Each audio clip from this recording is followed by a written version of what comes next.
The army is sophisticated. The soldiers are always well armed. And what they said was that, okay, these Shiites, they blocked the road, they threw missiles at them.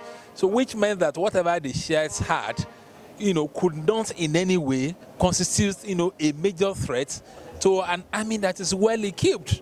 So for me, they should have managed the situation in such a way that they would not start, killing the Shiites again. Given the fact that the ones that were killed before, the issue remains unresolved, their leaders are in detention despite court order that they should be released.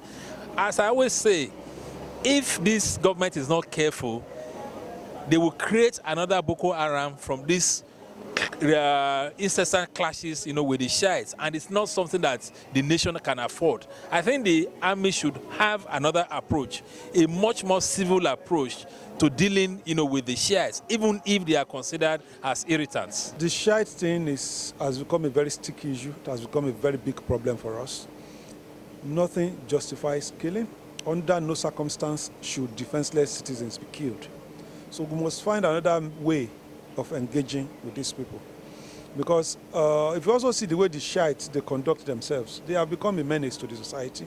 They will say they are doing procession and they will block roads and people cannot pass. You disrupt the life of other people. Your right of assembly, your right to your freedom of movement is also subject to the rights of others.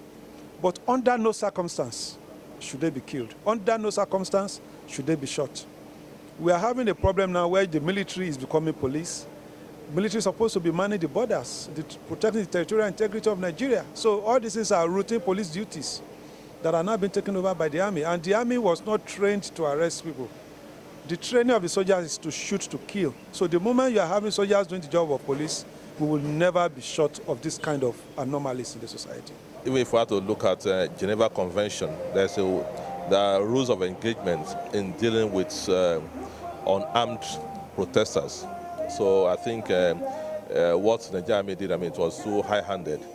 While I don't subscribe to unruly behavior of any group of citizens, including the Shiites, but if you are dealing with unarmed people, maybe just because they just throwing stones and stuff like that, I think it was a disproportionate use of arms in the way they were mauled down.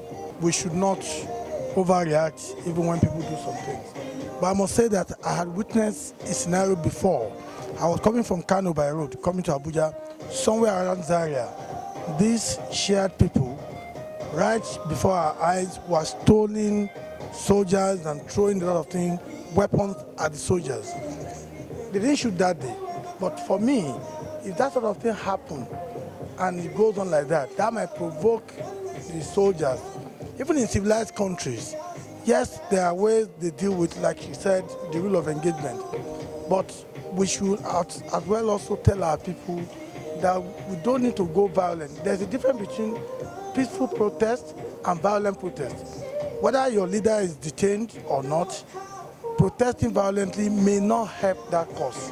So I would rather condemn both sides. And when life is lost, that is even something that we should not condone. On that note, I think the soldiers need to also be more professionals, and they can retreat, they can leave the spot, even to avoid the loss of human life. But we should also continue to say that these Shiite people are always very violent. I've seen them live. Away from what we see in the media, the Shiite people too, if it's about religion, about God or Allah, I don't think it should be about violence. That's my opinion.